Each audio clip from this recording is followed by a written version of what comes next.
Good morning, everyone. I hope you are doing well today. I'm Taffany, and I want to welcome you into my garden. This is Tika's Gardens, and I am in Spring, Texas, Zone 9B. And I am going to be working some in my back border here, this long border. I'm going to show you what it looks like, what I've done, and show you what we're going to be planting today. So let's get started. Okay guys, so I have a few plants that I have already stuck here. I played around with it to figure out what placement I wanted, and I have these white, this is ground cover with little white flowers on it that are just the prettiest, and that is called, hang on, let me take a look at the tag. It is a Scaevola Cerdiva white. So these are Scaevolas with these pretty white flowers, and I have 4 of them set here that we're going to be planting. That's going to provide low growing front flowers, kind of like I did with the thyme here. So that will kind of be like your low edging plant.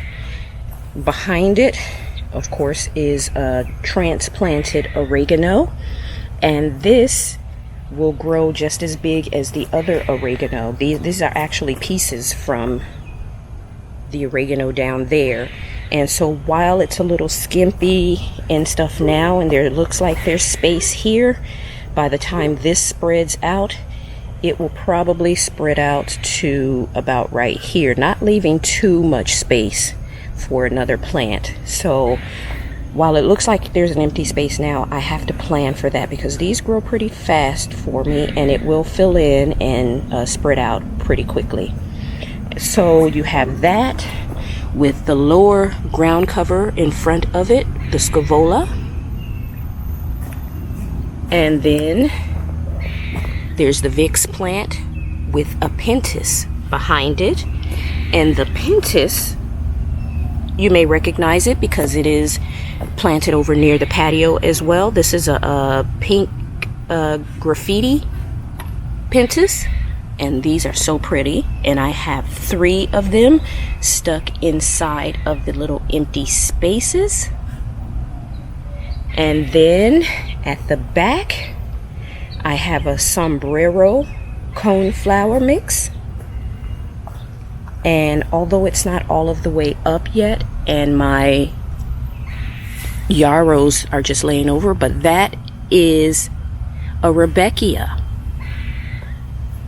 So that will grow. We'll have those beautiful yellow flowers from it next to the sombrero.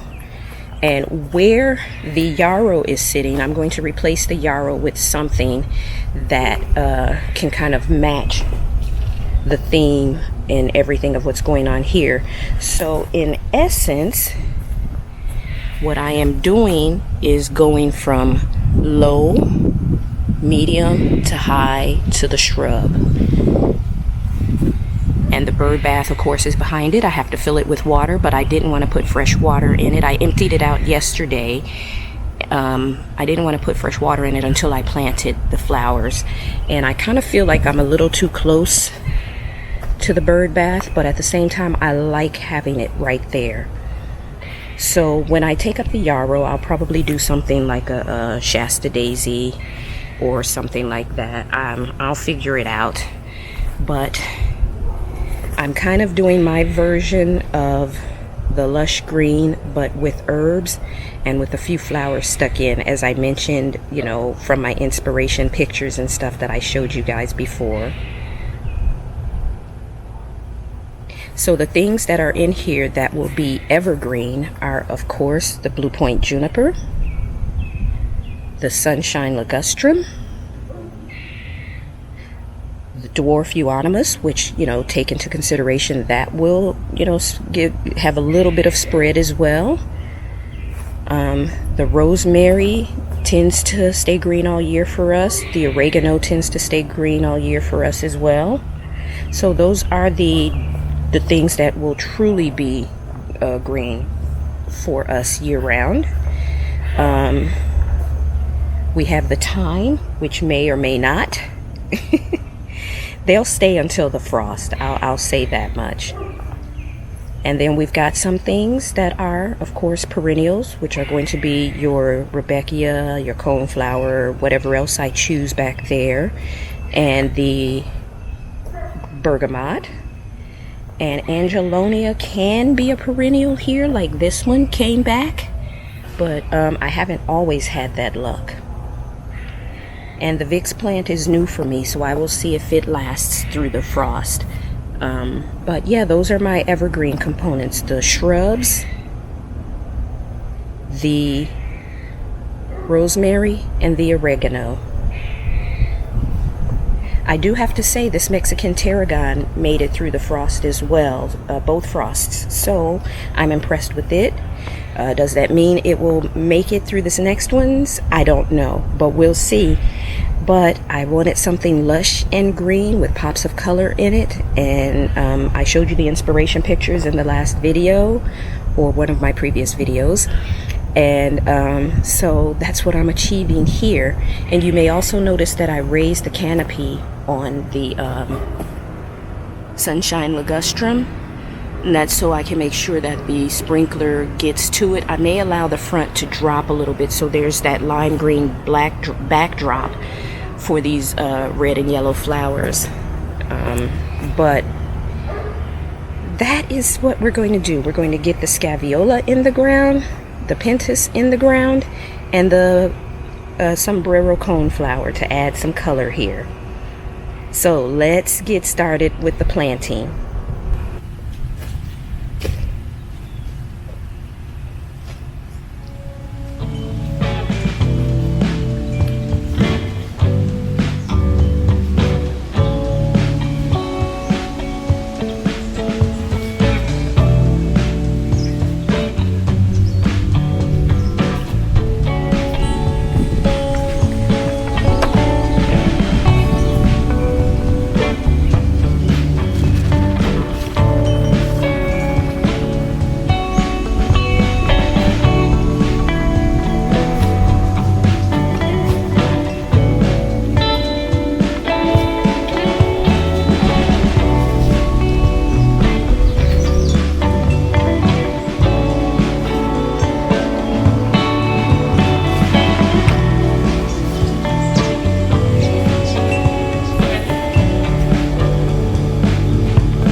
All right, guys. Well, we've got the plants in the ground, so let's go over them again and take a look and see what it looks like now that they're in place. All right, we're going to start right here with the scaevola. They are perennials, and they grow 6 to 8 inches tall and about 24 inches wide. So they will fill in this section nicely as a front edging. So just picture that. That's going to be so pretty. And then as we go to the back, we've got the pentas, which can grow 18 inches tall. I had one that grew 24 inches tall last year, so I'm going to say that they have the potential to get up to that height. But those are the 3 in there, and they will fill in those empty gaps perfectly and add a very pretty pop of pearly pink color mixed in with these yellows, because the Mexican tarragon has yellow flowers. There's yellow with the red center on the toothache plant. We've got the yellow flowers from the dill. Of course, the bergamot. This one right here, also known as bee balm, it has pink flowers. So that will kind of add some pink to this area as well. And those bloom typically in the spring here. But we're getting into summer, so I'm not sure if I'll get blooms for the summer. We'll see. And then we've got the sombrero coneflower, which is going basically from different shades, like from oranges and pinks to the reds, so very pretty. And then we have the Rudbeckia coming up. And again, it looks like we have empty space there, but we have to keep in mind how big that oregano is going to get once it starts to spread this season. So this is what it looks like from this angle. And I have my trowel laying on the ground. Just pretend like you don't see it. And let's go this way. And actually, as I'm walking past, let me grab it. And let's take a look at what it looks like from this direction. So things are filling in perfectly, and I think taking it one little section at a time, it's making it much better, and it's making me feel like I'm accomplishing something, because this is a big section. So we've got that vignette of greens with pops of color in it. We've got our front edging, and we've got this vignette of green with a Rudbeckia back there that's come back this year. The coreopsis is here, and there's room in here for something right there and right there next to the Rudbeckia, so maybe we'll get some salvia or something like that.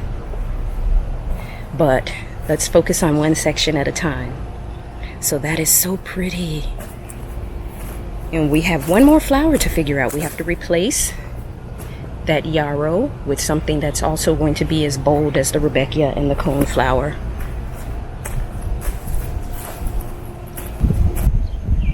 All right, guys, that's it for today. I want to thank you for gardening with me, and I will see you in the next video. Bye.